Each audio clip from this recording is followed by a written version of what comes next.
I'm Scott Holmes. I'm Matt Metzger, and you're listening to Ground, Etc.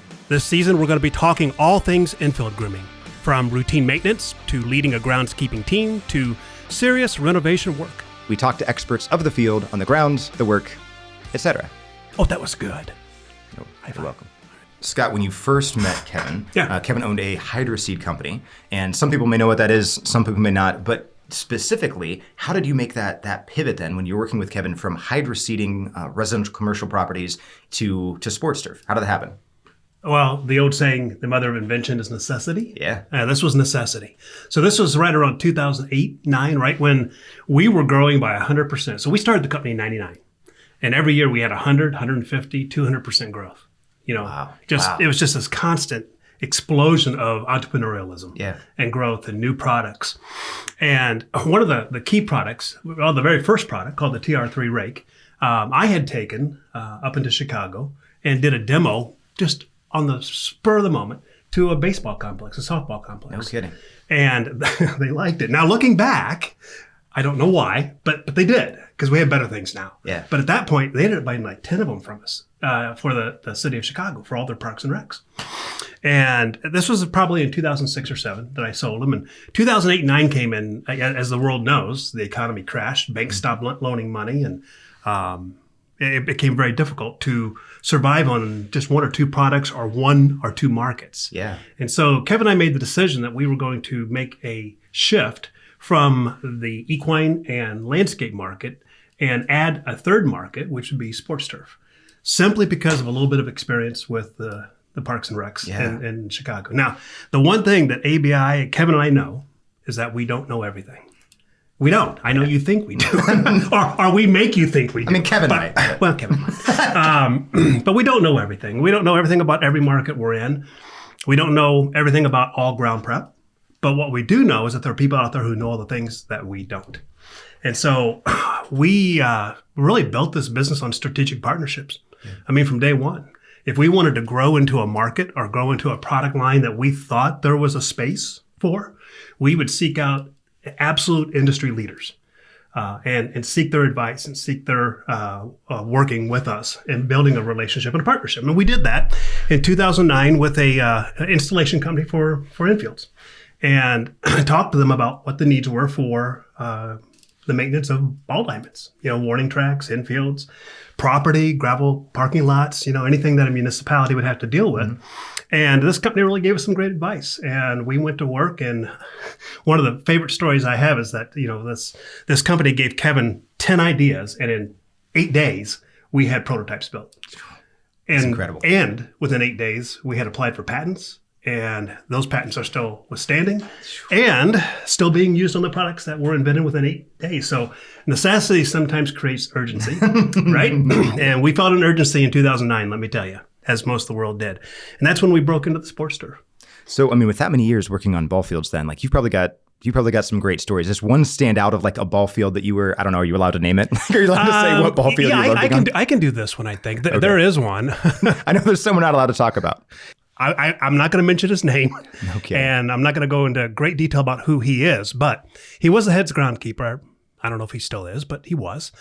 He just wanted to tell me that we had saved his job. He said he was on the verge of being fired because he could not control ground rule doubles. So a ground rule double is when the ball hits the warning track, bounces up, and goes into the over the fence. Yep. Well, that's a ground rule double, automatic double, right? He could not control it. Either it was too hard and the ball was hitting and going into the bleachers, or it was too soft and the athletes were complaining because they couldn't run fast enough. So he couldn't get this perfect balance. And literally, that's all it takes in the Major League Baseball to get fired. They could not control. He had the worst statistics for ground rule doubles in the entire Major League Baseball, NBL. And he bought this machine from us. And the first season that he did it, he ended up ranked number 1 for infield ground rule doubles. And he said literally he was able to manipulate the ground to make it firm enough to run, soft enough so not all the balls that hit bounced so high and went over the fence. So that's kind of a story that stands out. And, we also put in the new infield for the Yankees. And so, we've been involved in major league, minor league, collegiate, all the way down to little league. Gosh, we've had churches buy our equipment, for their softball field. So, so we had some good stories. It's so fun. Well, you were in customer service. I mean, you probably heard Yeah. a bunch of stories from our sports turf. Oh, people. yeah. Well, that's, I think, the working with folks in the sports turf industry is probably some of the funnest stories for that reason. Like it's work that we love. It's work that people love doing, but it's also like for the sake of a game, right? Like what you're doing is making a game more fun. What you're doing is making a game. Oh, we use the slogan for the love of the game. Yeah. So I think there's like passion and drive there when you're working with people who work on infields that you don't always get to work with just customers of just any old product. So it's absolutely some of the funnest people to work with, which I know is one reason why you were a big fan of kind of putting this whole thing together and bringing people in and get to know a couple of these people and give an opportunity to share some stories. We get to share stories. Yeah. But I think more importantly, we get to learn. I mean, what a better, there's nobody better to learn from than your customers. Yeah. I mean, you can sit behind a computer, you can theorize in a boardroom, you can talk to your engineers till you're blue in the face. But if you're not out there with, the shovel in the hand and the infield under your feet, you really don't know what you need. And so, we need to learn. We're always learning. We're always modifying and changing and redesigning. The old story is if you do what you've always done, you'll get what you've always got. Yep. So we're always trying to get better. And I think this is a great platform to bring people who are at the grassroots of this business and bring them in and learn from them and let them tell their stories. Everybody has stories. Everybody does. What's one thing? So you mentioned the things that we've learned from people in the industry. What is one kind of aspect of grounds care or soil maintenance that you're just shocked by, that you would have never thought that this was true in groundwork? Yeah. But it is, and now it's incorporated into some of the design. Yeah, into the design. That's a tricky one. Well, I played Little League. I mean, I didn't play high school. I was a golfer. Sorry, baseball people. I was a golfer. But I played Little League. So, I played on the infields. And you never think about a difference in the tightness or in the depth of softness or in, the trueness of the bounce. For Little Leagues, you want it softer. Major League, it's like the tabletop. I mean, it's hard as a rock. And the one thing that, a novice probably wouldn't understand, none of the people in the industry know this, but it's really about the moisture. I mean, moisture controls so much of the density, so much of the compaction. Yeah. And then obviously you have the loosening mechanics. Yeah. This is how little we knew. When we first got into baseball, we had these big old ripping scar fires with tips on them. We're ripping 3 inches deep because that's what we did. We were a landscape contracting company. I mean, that's what our equipment started as. And then in the equine market, 2, 3, 4 inches. So we just thought, well, baseball, let's just go rip it up, So that was not the right answer. And we quickly found that out. We learned a lot. And we're not working in 3 inches, we're working in half an inch, quarter inch. It depends on whether you're in the major league or if you're in Little League. It really, that all changes. And that's the thing. An infield is not just an infield. Yeah. It is designed specifically for those who are using it at all levels. And it's all about safety, performance, fun, love for the game. But it is not simply going out with a hand rake and raking it and smooth out the cleats. Well, and I think one thing not what it is. That shocked me and that I had just because you grow up in your own world and you're used to your own world, as you start talking to people all over the country, all over the world, is the different preferences in the type of soil used in these contexts, right? Yeah. So yes, the moisture, yes, the level of compaction and the density of soil, but some people prefer a higher clay content. Right. Some people prefer more sand in their soil. Right. Just all of the feel is dependent upon the kind of the soil they've got available. Are they willing to truck in soil from across the country? It's all, there's way more personal preference involved than what I ever realized. I mean, there's also the climate. I mean, you may be in an area that gets a lot of rain. Well, you're going to need less clay. Yeah. Because you got to have a little bit of percolation. Yeah. But if you have too much sand and not enough clay, then it's too loose. Yeah. And so it is a science. There is nothing.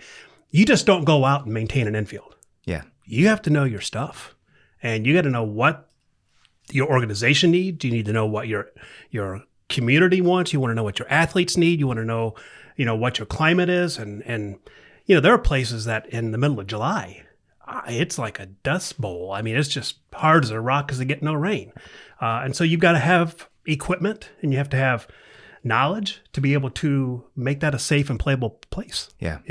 So it'll be really interesting talking to some of these experts and some of these groundskeepers as we bring them in and talk to them about the season. I think it'll be great to learn from them and hear their stories because I know there's some good ones. I've heard them.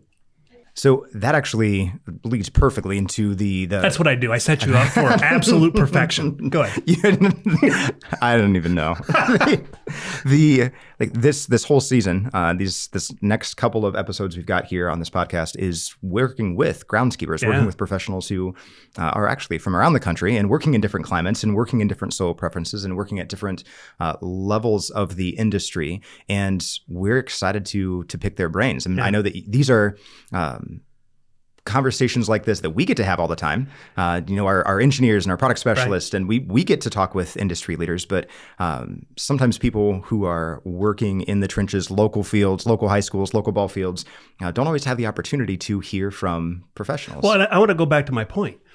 Yes, we have a lot of knowledge, but I do not sit here and tell you I'm an expert on ball field maintenance. I am not.